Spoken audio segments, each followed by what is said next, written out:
Backup, binakapan po namin ng Hilux na bulletproof din, black na Hilux, plate number Eco Alpha Foxtrot 7121.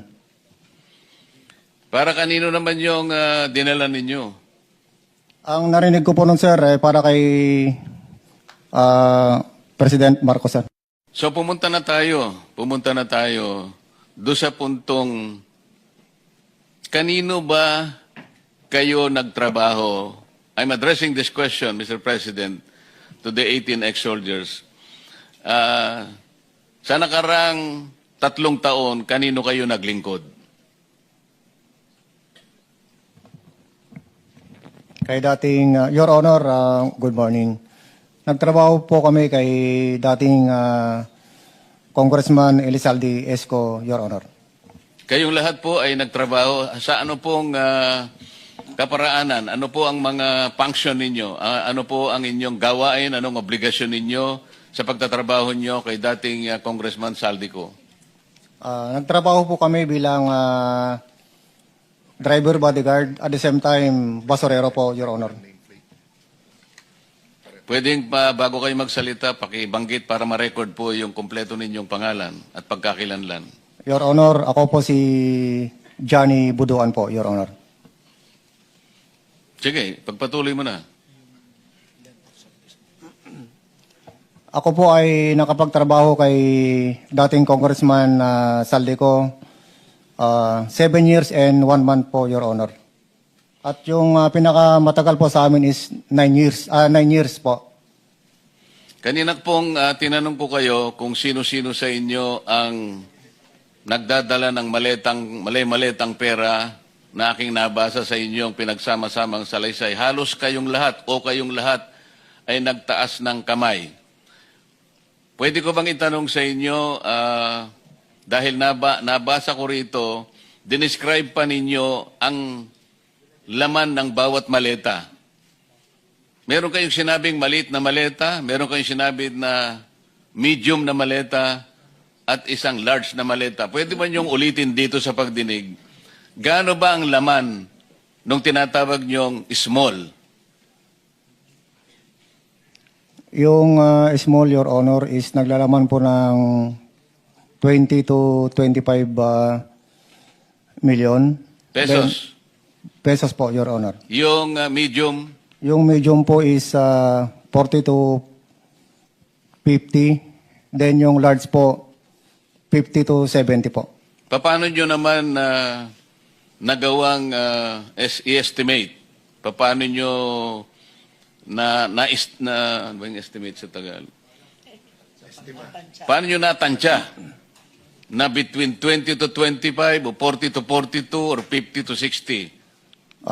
Kasi po, Your Honor, every time po na nagkakarga po kami or nagbababa ng mga mali-malitang pera mula sa unit ni dating congressman, ay meron pong post-it po na nakalagay sa mismong maleta. Ilang beses naman kayong nagdadala ng maleta, kanino at kung saan? Mula po nung umupo na APRO si dating congressman, ay nagde-deliver po kami almost 3 times a week. Mayroon po 4 times a week na nagde-deliver po kami sa mga iba't ibang opisyalis ng ating bansa, ay ng ating pamahalaan. Ilang taon naman ninyong ginagawa ang pagde-deliver na ito? Mula po nung umupo na APRO si dating congressman Saldico, Your Honor. Anong taon yung dati siyang chairman ng APRO? Mula po nung 2022, Your Honor. Hanggang 2025? Yes po, Your Honor. 3 beses, isang linggo, ilang maleta naman bawat delivery? Hindi po bababa sa 20 maleta po, Your Honor, ang naidideliver. Bawat delivery? Yes po, Your Honor. So bawat delivery, 20 maleta, maliit, medium, at saka yung large. Halo-halo na, ganun ba? Opo, Your Honor. 3 beses isang linggo, ilang maleta yon? Minsan po, sir, umaabot po ng 60 to 70, Your Honor. Mabuti ka pa, marunong ka sa arithmetic eh. Yung mga kasama namin dito, yung majority, hindi nila alam kung anong bilang. Eh. Alam nila 12. Ang alam nila, 12. 24 kami. Ang sabi nilang majority, 12. So, salamat sa iyo. Sino pang gustong para lang Mr. makonfirm Chairman, natin? before that, sabi mo nagde-deliver ka sa mga opisyal. Sino yung mga opisyal na yun? Magpangalan ka ng ilan o lahat ng naalala mo? Ang naalala ko, sir, si dating Speaker Martin Romualdez po. Meron po kaming video at saka mga pictures, Your Honor. Bukod kay dating speaker, sino pa? Na yung personal mo alam hindi mga kasama mo, ikaw mismo. Saka kay, yung dinala po sa Ilocos. Kami po yung nagdala doon sa Delta Gate hangar sa Pasay.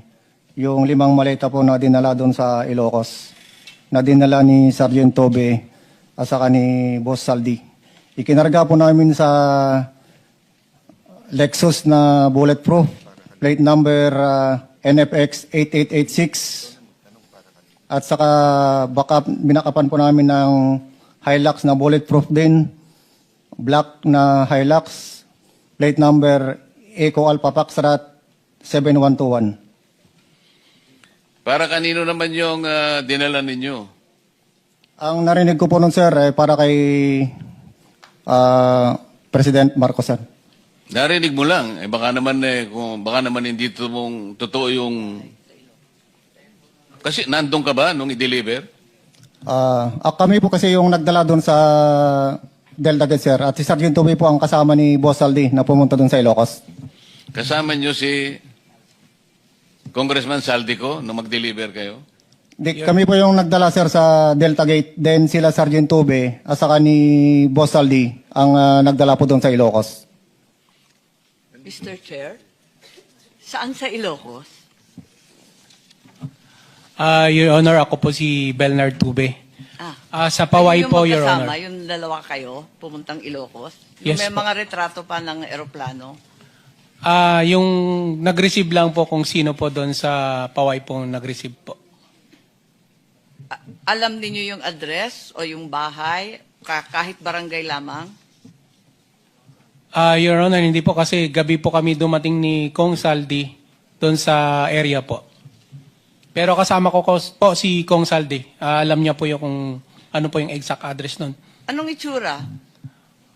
Naka-Yitari U, ma'am, nakatabi po ng lake. Yung lugar po. Tabi ng lake o tabi ng dagat? Kasi gabi po, either dagat or lake yun, ma'am. Basta tabing tubig, Yes po. baybayin. Yes po. Tapos saan kayo? Doon ma'am sa letter U na bahay ma'am kasi nakikita ko po yung mga picture nung ni dating president po na si Marcos din po. May picture din po sila ng family din po. Then yung room po may yung telepono po kasi may mga pangalan po ng mga anak niya at saka ni... So nakapasok pala kayo? Yes po. I see. Nakita ba ninyo yung kamag-anak nila o pamilya ng mga opisyal? Yung time na dumating po kami, Your Honor, is sila lang po. Nauna po si Kong Sandro, then next po si President, then si First Lady po yung dumating, nag-dinner po sila ni Kong Saldi. Andun pa rin kayo? Yes po. Kinamugaan na po kami bumalik po ng Maynila po. Kailan kayo nagpa-picture? Nakita ko may mga retrato pa kayo eh. Your Honor, natandaan ko 2022 pero di ko matandaan yung... Pero that was the same visit nung naghatid kayo ng Yes maleta. po, yes, Your Honor. Thank you po.